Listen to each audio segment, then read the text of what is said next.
আল্লাহ রাব্বুল আলামিন মহিলাদের পর্দা করেছেন, পর্দার স্তর করেছেন দুটো।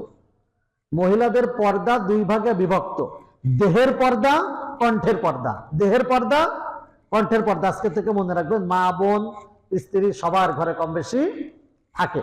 অথবা আপনার আমার চলতি পথে অনেক নারীর সাথে কথা বলার প্রয়োজন, দেখা সাক্ষাৎ প্রয়োজন হতে পারে। তো আল্লাহ রাব্বুল আলামিন কোরআনুল কারীমের একটা আয়াত আপনাদেরকে শোনাই, সূরাতুল আহজাব 32 নম্বর আয়াত, 22 নম্বর পারার একেবারে প্রথম পৃষ্ঠার একটা আয়াত। আল্লাহ নবীর অধীনস্থ নারীদেরকে বলছেন, তারা কি সাধারণ নারী ছিল না ভিভিআইপির ঊর্ধ্বে? আল্লাহ রাব্বুল আলামিন নিজেই ঘোষণা দিচ্ছেন, ইয়া নিসা আন নাবিয়্যি, হে নবীর অধীনস্থ নারীগণ, লাস্তুন্না কা আহাদিম মিনান নিসা, তোমরা দুনিয়ার অন্য নারীদের মতো নও। তার মানে স্পেশাল। ইনিত্তাকাইতুন্না, তোমরাও যদি আল্লাহর ভয়ের উপরে অবিচল থাকতে চাও, মানে তোমরাও,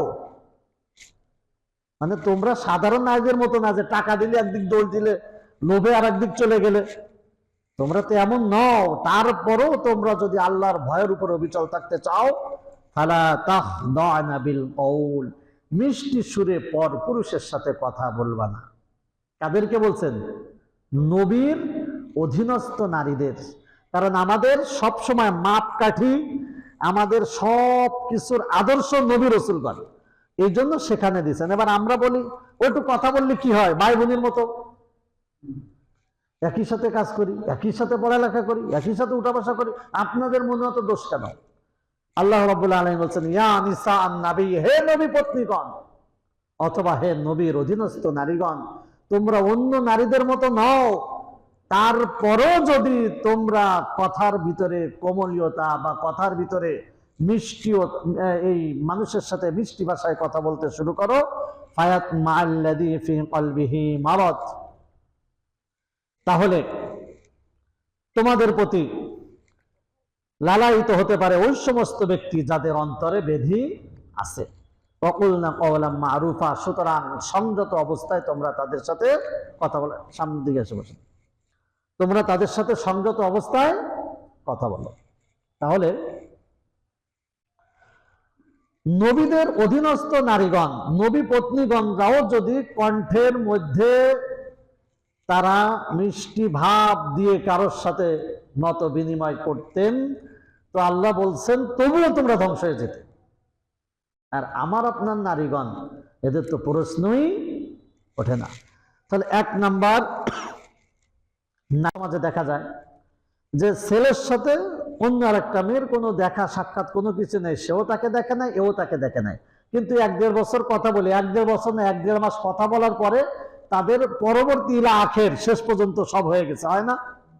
তাদের সম্পর্কটাকে আগে দেখা দেখি না কথা, কথা এক কথার থেকে দেখা সাক্ষাৎ নেই, চেনেও না, জানেও না, কার সাথে কথা হচ্ছে জানেও না, এমনও শোনা যায় বিদেশ থেকে চলে আসে, ইত্যাদি ইত্যাদি।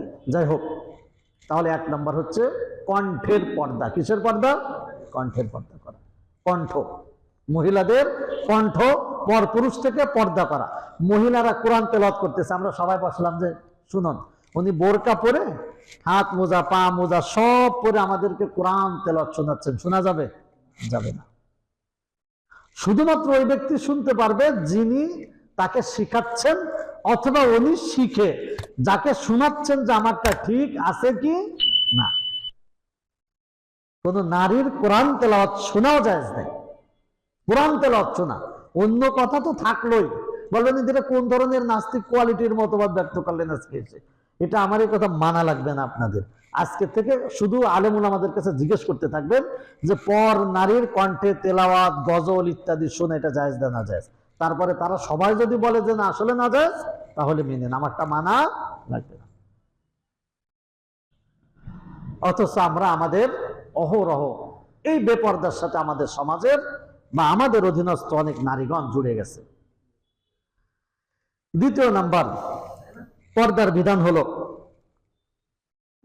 ওয়ালা তাবাররাজনা তাবাররুজাল জাহিলিয়াতিল উলা, অজ্ঞতার যুগের নারীদের মতো খোলামেলা রাস্তায় বের হইও না। তাহলে সেই সময় একটা বের হওয়ার পদ্ধতি ছিল। সেই পদ্ধতিটা কি?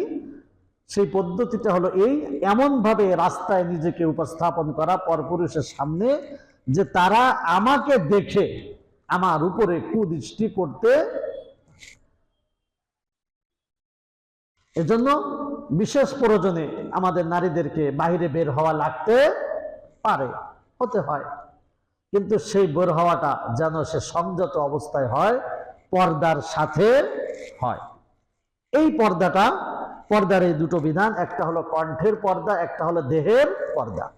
পর্দা কোনো নারী করে কিনা, এই নারীর পর্দা করার তিনটে স্তর। নারী পর্দা করার তিনটে স্তর আছে। এই তিন স্তরে আমরা পরীক্ষা করে দেখব যে আমাদের মা বোনেরা কোনটা কোন গ্রেডের। সব থেকে থার্ড ক্লাস পর্দা, মানে যা পর্দার মধ্যে ধরা যায় না, তারা হলো অপরিচিত সবার সাথে পর্দা করে। পরিচিত কারোর সাথে পর্দা করে না। পর্দা করে কাদের সাথে? শুধু অপরিচিত লোকদের সাথে। মানে বাড়ির থেকে বাইরে বের হচ্ছে, হাত মোজা, পা মোজা, মাথা মোজা, যেখানে যা যা আছে সব করে সে রাস্তায় বের হচ্ছে। আদৌ রাস্তার লোক জানেও না যে এটা কি। আদৌ রাস্তার লোক কেউ তাকে এমনি চেনে না, আর তো যেভাবে আসছে আরো চিনার কথাই না। ধরে নেন আমার বা আপনার পরিবারের কেউ ঢাকা শহর দিয়ে ঘুরে বেড়াচ্ছে, বোর কই সেই সিস্টেমে পড়ে, ওনারে কেউ চেনবে, বুঝবে? কেউ বোঝারও ক্ষমতা নেই, চিনারও ক্ষমতা নেই, কিন্তু পর্দায় আছে না নেই? উনি পর্দায় আছে। তাহলে এক নম্বর হচ্ছে উনি শুধুমাত্র অপরিচিত লোকদের সাথে পর্দা করে, পরিচিত লোকদের সাথে পর্দা করে না, এক গ্রুপ। দ্বিতীয় গ্রুপ আছে অপরিচিতদের সাথে পর্দা করে, আর আত্মীয় মানে অপরিচিতদের সাথেও পর্দা করে, আর পর্দা করে শুধুমাত্র আত্মীয় স্বজনদের সাথে। যারা আত্মীয় স্বজন, পরপুরুষরা থাকে না, আত্মীয় স্বজন, দুলাভাই থাকে, এরকম ভাবে আপনার আরো অন্যান্য আনুষঙ্গিক আত্মীয় স্বজন, চাচতো ভাই, মামাতো ভাই, ফুফুতো ভাই, এরকম আছে না? এরা পর্দা করে বাড়ির লোক ছাড়া বাহিরের পরপুরুষের সাথে। তার মানে তার বাড়িতে যারা থাকে এরা বাদ দিয়ে চাচতো ভাই আসলে পর্দা করে, মামাতো ভাই আসলে পর্দা করে, ফুফাতো ভাই আসলে পর্দা করে। এবারে মসজিদের ইমাম সাহেব বাড়ি ভাত খেতে আসে, অনেক সময় দাওয়াত খেতে আসে, পর্দা করে। তাহলে এরা পর্দা করে বাড়ির বাহিরের পরিচিত লোকদের সাথে। মানে রাস্তার লোক তো করে, রাস্তার লোকের সাথে তো পর্দা করে, কিন্তু এরা আর এক গ্রেড বেশি। সেটা হলো যে বাড়ি যে সমস্ত চীনা লোকজন আসে তাদের সাথেও কি করে, দ্বিতীয় গ্রেড। আর এক শ্রেণীর পর্দা করে হলো যারা নিজের ঘরের মধ্যে যারা থাকে, গায়রে মাহরাম, এদের সাথেও পর্দা করে। যেমন দেওর থাকে, ভাসুর থাকে, থাকে না? এরপরে আমার শ্বশুর, যে তার চাচতো ভাই, এটারে বলে চাচা শ্বশুর। কি বলে? চাচা শ্বশুরের সাথে পর্দা লাগবে না? লাগবে। চাচা শ্বশুর যেটারে বলে, মানে শ্বশুরের ভাই, শ্বশুরের আপন ভাই হোক, চাচতো ভাই হোক। তাহলে এই মহিলা দেখা যাচ্ছে, তাহলে আমরা তিনটে গ্রেড পেলাম। একজন মহিলা হলো সব থেকে ফার্স্ট ক্লাস, এবং এটাই ইসলামের পর্দা, যিনি ঘরে পর্দা করেন, চীনা লোকের সাথে পর্দা করেন, বহিরাগত মানে রাস্তার লোকের সাথেও পর্দা করেন। দ্বিতীয় নম্বর হচ্ছে যে না, যিনি ঘরে পর্দা করে না, ঘরে কিন্তু চীনা আত্মীয় স্বজনের সাথেও পর্দা করে, অচীনা লোকের সাথেও পর্দা করে। ঘরে পর্দা করে না অর্থ দেওরের সাথে পর্দা করে না, দুলাভাই আসলে পর্দা করে না, বাসুরির সাথে পর্দা করে না, কিন্তু অন্যান্য লোকজন আসলে কি করে, পর্দা করে। খালু আসছে, খালুর সামনে যায় না, পর্দা করে মেয়ে, কিন্তু দেওর বাসুরের সামনে যায়। তৃতীয় নম্বর হচ্ছে যে ঘরেও করে, আত্মীয় স্বজন যারা আসে তাদের সাথেও পর্দা করে, আবার রাস্তার লোকদের সাথেও পর্দা করে। তা আমাদের সমাজে পর্দার গ্রেডটা বের করে দেখেন, আমাদের নারীরা রাস্তার লোকের সাথে পর্দা করে। বেশিরভাগ কাদের সাথে পর্দা করে? তাই ওর সাথে বেপর্দা, কোটা আমার খালাতো ভাই, তাই এর সাথে বেপর্দা, কোটা আমার চাচা শ্বশুর, তাই এটা আমার আপন মামাতো ভাই। মানে এইভাবে করে তারা বেপর্দা করতেছে। আর এদের থেকেও যারা পর্দা করে তারপরে নিচের দিকে এসে বেপর্দা করে, সেটা কি?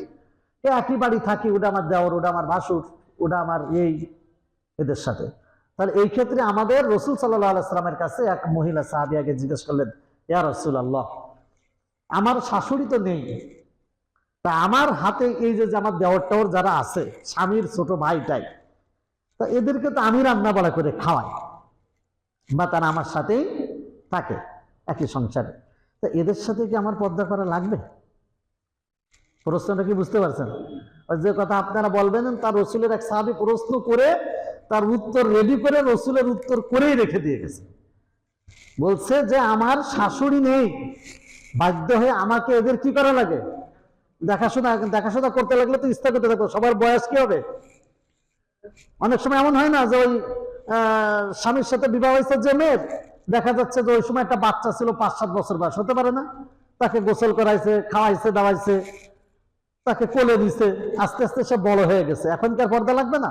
তাই জিজ্ঞেস করছি, ইয়া রাসূলুল্লাহ, যে আমার ঘরের ভিতরে তো এদের কাজকর্মের জন্য তাদের সাথে আমাকে প্রয়োজন হয়, তো এদের সাথে কি পর্দা করা লাগবে? তা আল্লাহর নবী পর্দা করা লাগবে কি লাগবে না তা বলেন নাই। বলছেন যে দেওর হলো মরণ, মরণ তো ওই জায়গায়। এটা যদি আরবি ভাষার থেকে বের করে আমরা আমাদের জায়গায় আনি, তাহলে আমাদের ভাষাটা এমন হতো যে মরণ তো ওইটাই। রাসূলের হাদিস হলো আল হামু মাউতুন, ওইটাই তো মরণ। মানে মরণ তো ওই জায়গায় যে তুমি ঘরের মানুষের সাথে বেপরদা চলবা। অথচ আমরা পর্দার কোন স্তরে আছি? আরে বোরকা পরবেন, হাত মোজা থাকবে কি থাকবে না, ওসব মাসাইল বাদ, আপাতত এটার আলোচনা আমাদের আসতেছে না। আমরা পর্দা কাদের কাদের সাথে করব সেই গ্রেড আপাতত সামনে আনলাম। তো আমাদের মা বোনেরা, তাদের অনেকের টার্গেট রাস্তার লোকে ঘরের থেকে বাড়ির থেকে বের হইলে ওয়াজ মাহফিলি যাওয়ার মতো পর্দা যত ধরনের আছে সব পরে চলে যায়। আর এক শ্রেণী আছে যে অত খারাপ না, ওর থেকে একটু ভালো, ও চাচতো ভাই, মামাতো ভাই, ফুফতো ভাই, খালু টালু যারা আসে এদের সাথেও পর্দা করে। মানে বাড়ি যাদের সাথে প্রতিদিন দেখা হয় না এদের সাথে পর্দা করে, কিন্তু পর্দা করে না কাদের সাথে? তার ঘরের দেওর, তার ঘরের ভাসুর, তার ঘরের চাচা শ্বশুর, এদের সাথে কি করে না? পর্দা করে না।